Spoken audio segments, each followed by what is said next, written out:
Hello everyone, it's Stephanie Manley with Copycat.com, and today I'm going to show you how to make some Chex Party mix old school style. Now this recipe was dated 1972 in my mom's cookbook, but hey, the recipe is different than what's currently in the box, but it's better, and it's definitely better than that stuff you buy in a bag. So let's go ahead and make some Chex Mix from scratch. What makes this one better? Butter. 6 tablespoons of butter. 4 teaspoons of Worcestershire sauce.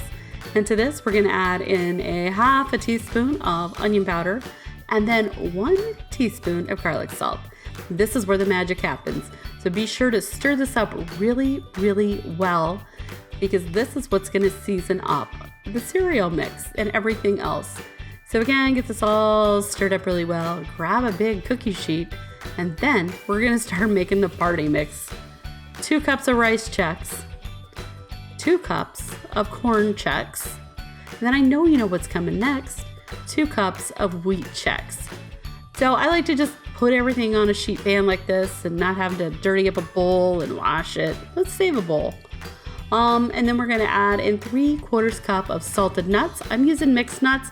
You wanna use peanuts? That's fine too. And then 3/4 cup of pretzel sticks. You're just gonna put this on this pan as well, and then we're going to pour in the seasoned butter sauce. Now the trick in making delicious Chex Mix could be all of that butter, or it could be the fact that you're going to stir this up really, really well and make sure all of the cereal is coated. Now you're going to bake this in the oven for about 45 minutes. You're going to take it out each 15 minutes and give it a good stir. This way you're continually coating the cereal so all of that great flavor bakes through. So you wonder what it looks like when you take it out of the pan and stir it?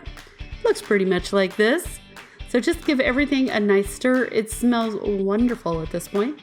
So after you put it back in and you're done cooking it after 45 minutes, grab a couple of clean paper towels or maybe a whole bunch of them and lay the Chex Mix out on it to cool. Once it cools, you can put it in an airtight container or you can just have a party. It's completely up to you.